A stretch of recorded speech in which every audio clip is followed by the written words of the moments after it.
Good afternoon, everyone. I hope everyone found our last talk on goal setting to be very helpful. And today I want to introduce another subject, and that is imagery. Williams and Crane define imagery as using one's senses to create or to recreate an experience in the mind. And so I want to introduce a few of the key components of that and a few ways that we can use imagery. So, first off, imagery is supposed to be a polysensory experience.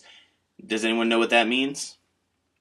Yes, that means we're supposed to use all five of our senses: sight, smell, hearing, feeling, yes, even tasting sometimes, when we want to create what is our next component, which is a vivid imagery. Now, does anyone know what vivid means? Yes, this means we want it to be clear and concise, and so we can provide detailed images in our mind to help gain the maximum benefit from imagery.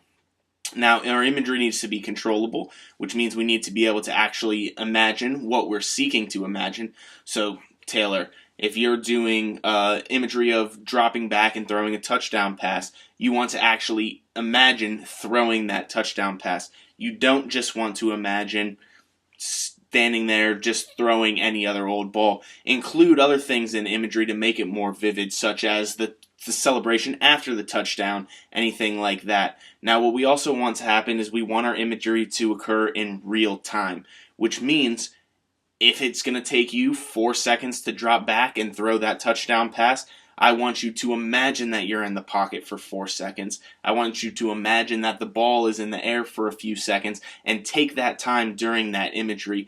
Don't imagine that you're standing back in the pocket for 30 seconds or something in slow motion. You want to imagine as it's actually happening. And you want this to be positive. You want it to focus on what you want to occur, not what you want to avoid. Now remember, try to do this systematically because practice is perfect. The more you practice your imagery, the better you'll get at it. I know right now we're all not the greatest on it, so that's why we're going to have a little exercise at the end of this to practice, hopefully build a base, and then you'll be able to continue on from there.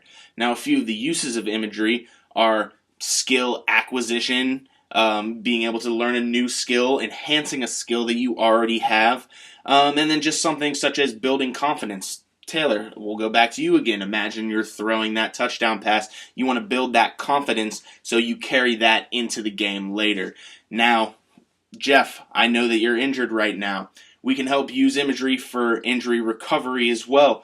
Now, you can't really get out there and train, practice, but we can use imagery to kind of simulate that you're practicing or something like that. And what's going to happen is your body's actually going to respond as if you were practicing. Now, a key thing to note is that imagery does not replace physical practice, so we still need that. And now real quick, two perspectives on imagery are either internal or external. External being that you're viewing yourself performing the activity as if you were watching a movie or something like that. Internal is going to be what we're going to do an exercise with today, which is actually imagining that you're doing the experience yourself. Now, for a quick activity, we're going to imagine something that's just real basic, something that everyone has done, and hopefully we can kind of give yourself a gauge of where you're at and where we can head towards in the future. So I want everyone to picture that they just stepped into the shower. Now we're going to close our eyes. I want you to feel the cold tub on your feet. I want you to feel the handle as you turn on the water. And now let's start to bring in some of our other senses. Look around. What do you see in the shower? Do you see your shampoo? Do you see your soap?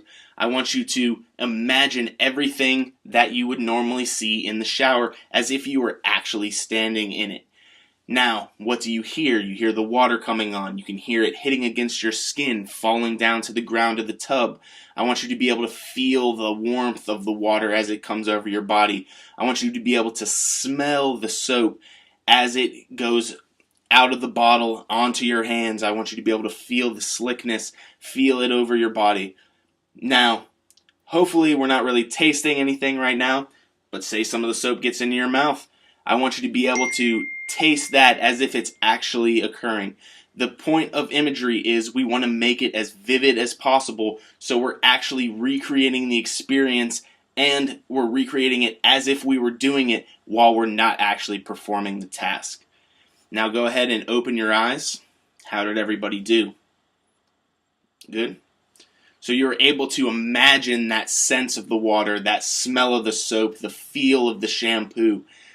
That's great. That's what imagery needs to be. It needs to be as if you are experiencing it. And again, remember, it's a supplemental tool. It does not replace training.